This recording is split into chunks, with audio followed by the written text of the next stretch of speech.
Gritty reboots. These things are like the plague of this modern era. If you've got a favorite book, movie, toy, game, whatever, it's gonna get rebooted, and that means turned into a borderline identical cash grab. And that's the problem with them, isn't it? The creators have really nothing new to say, no twist to add to the franchise, nothing new to examine in any of the characters. Heck, they don't really interact with the property at all, except to get a free pass on character design and basic plot. It's always just, ooh, what if this character had ragged clothing and a crossbow or whatever? You know what? We don't need it.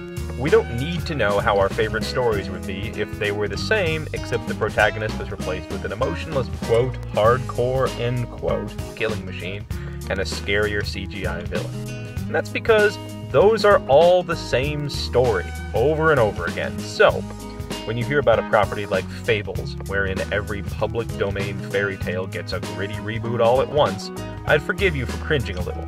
But bear with me, because it's way better than that. See, the thing is, there's nothing inherently wrong with the gritty reboot. The concept itself is simply taking characters that we're familiar with from our childhoods, who lived in fantasy worlds suited for children, where problems were easily solved, there were clear demarcations between good and bad, the brave knight always saved the day, and making them grow up with us, in effect, experiencing all the ambiguity, longing, and, yes, darkness of our lives. The problem is that the premise is too compelling. It's interesting, at least for a while, just to watch matured characters that we're used to seeing be innocent. A lazy studio need go no further.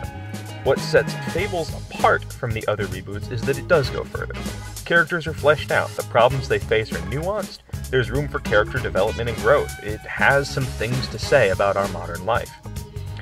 Villains do what they do for a reason, not just because they're oogity-boogity evil, and even very good characters have flaws, and real flaws that have real plot effects.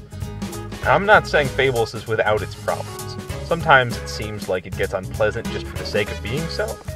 The comic suffers from Twin Peaks syndrome, that's where you solve the main problem before the series is over, and it's very hard to care about it after that. And its attitudes towards women can be, In fact, I like the Telltale game much better than the comic series. It's a more personal story, it has a tighter scope. There's almost no background you need to be familiar with, because all the characters you probably know already. Basically, Fables, or fairy tale creatures, lived in a separate land or homelands. It was a series of connected realms that they lived in, and were forced out in a long war with a mysterious adversary who conquered realm after realm, but either can't get to the real world easily, or just hasn't had the chance to do so yet. They can enchant themselves, Fables can, to look human, and maintain a permanent charm on a section of New York City to make it look normal. There's an ad hoc government, usually run by King Cole, though as you'll see in this game, he's on vacation. The current sheriff is the Big Bad Wolf, or Big B Wolf, who's trying to make a clean break from his villainous early years.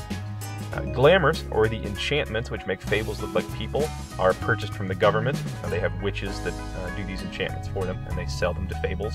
The Fables must hold down real jobs and make American currency to pay the debts. Fabletown is essentially a refugee community of those who made it out of their homelands. They dream of going back, but are far too weak to currently think that's a real possibility. They're getting for the long haul in New York. Most Fables weren't able to bring much with them, and poverty and desperation are a reality for all but the most privileged. Fables are much tougher than humans, though they can be killed. There's a correspondence between how well known a Fable is and how strong they are, but their individual skills are important as well. The Beast from Beauty and the Beast will be stronger than the Three Little Pigs, just based on bulk, although they're both fairly well-known fables. It really seems like how well-known a fable is relates to how hard it is to kill. Fables that are very well-known can suffer a tremendous amount of damage and still come out alright. But again, anyone can be killed in this setting. Letting normal humans know about Fabletown is absolutely against the rules, and so that's why glamours must be purchased from the government. Failure to do so, failure to keep up a human appearance, means that a Fable will be shipped out to the farm, which is a larger area. It's a rural farm that the Fabletown government owns in New York, upstate New York, and it's where those fables which cannot have a glamour to look human, giants and things like that, live. Typically, fables don't like living out there because they're not allowed to leave the premises, so it seems more like a prison, although all things considered, it's a nice enough existence in some ways.